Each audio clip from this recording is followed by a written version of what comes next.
2017 Subaru Forester. Complaint, no cooling like ambient temperature. When I gauged up, 0 psi, completely empty. So I jumped directly to high pressure nitrogen, but before I do high pressure nitrogen, I did a real quick vacuum, and I got it right down to around 1,000 microns, and it's holding there. It's off, and it's holding there, and it's actually stabilizing right now as I as I turn off the vacuum source. It's stabilizing. That's why you see it's still going down even though the vacuum pump is not turned on. So now I'm going to inject nitrogen into the system. So I always do a sweeping motion from high to low, and you get to see your hard shut-off expansion valve at the same time in operation. So we open up the nitrogen, got it cranked. I know it's high with my nice broke gauges that don't work, and everything's by feel. Don't do as I do as I say, and don't do that. Okay, let's give it a little pressure.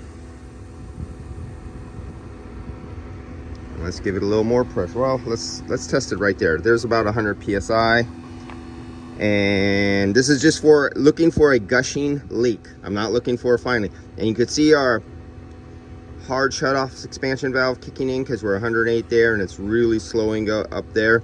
But I just don't have enough pressure in the system. But I'm going to shut it. Actually, I'm going to open up the low side right now to equal them real fast because I'm only looking for a big leak right now. Okay, I'm going to shut off the nitrogen. 109. Now let's just watch it for a second. There's no big gushing leak. We don't have the tents falling down really fast. So we know under a static pressure test at this pressure, it's not leaking. And let's crank it up a little bit. Let me shut the low side down. I'm gonna crank it up some more, give it a little boost. There we go.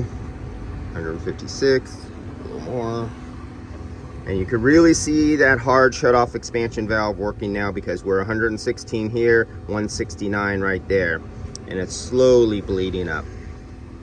Nothing wrong with expansion valve. That's called a hard shut-off expansion valve. It's not like your orifice tube systems or the expansion valves that are just wide open and immediately let the pressure go from the high side to the low side.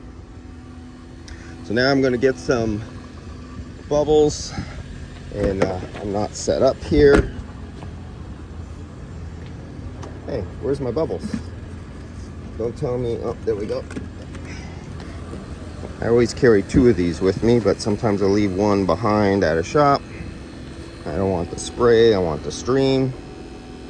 There we go. These are gonna get changed anyway because it's a Subaru, and these O-rings always leak. But this is under a dynamic pressure test. This is under a static pressure test, not a dynamic pressure test. There's no hot gas going on out that valve pipe. There's no pulsations of the compressor. There's no heating on from heat of compression where this line gets up to like 145 degrees. This line drops down to 35 or 40 degrees. You have expansion and contraction. That causes leaks. I don't have the history on how long this has been dead, but as of big leaks, we're at 170. Let's crank her some more. There we go, we're at 200 psi. And under a static test, see if I can zip in there a little more. We are looking, now this is a Subaru, but I'm just doing this for video. Normally I just skip this part, and when I don't, it bites me in the ass. I skip this part and just change the O-rings. I don't even, it's a Subaru. You just change O-rings on the compressor lines because Subaru has constructed their vehicle to fail at those O-rings and has never intentionally fixed the problem. Subaru knows that's a problem, but it's good for return work. It's guaranteed to come back to the dealer after a few years when you get out of warranty usually, and they get to generate revenue by having a failing part. Isn't that great? And all the other leaker, here's the other one, right? You see that little canister right there in the bottom? You see that little white cap right there? Usually that's another leaking point. Occasionally they'll leak here. And then another leaking point on their older vehicles were at these crimps. And what you usually had to do was you had to move them. They didn't always fail under a static pressure. So we're at 208 PSI. So you'd come here, you'd do something like this, just goop it all up, and then you would wiggle your hoses. This is what you got to do, because there's some leaks that only when the car is bouncing and going down the road and the hoses are vibrating, they'll leak. But if you hold them perfectly still, they won't leak. Unless you do this, you have no way of finding that type of leak. All right, we're going to, I'm gonna go into the nitrogen pressure decay test right now, even though I know I'm going to change these O-rings no matter what, only because it's a Subaru.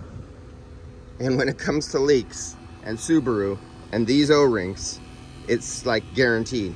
All right, I'll be back on the next video after I change these O-rings.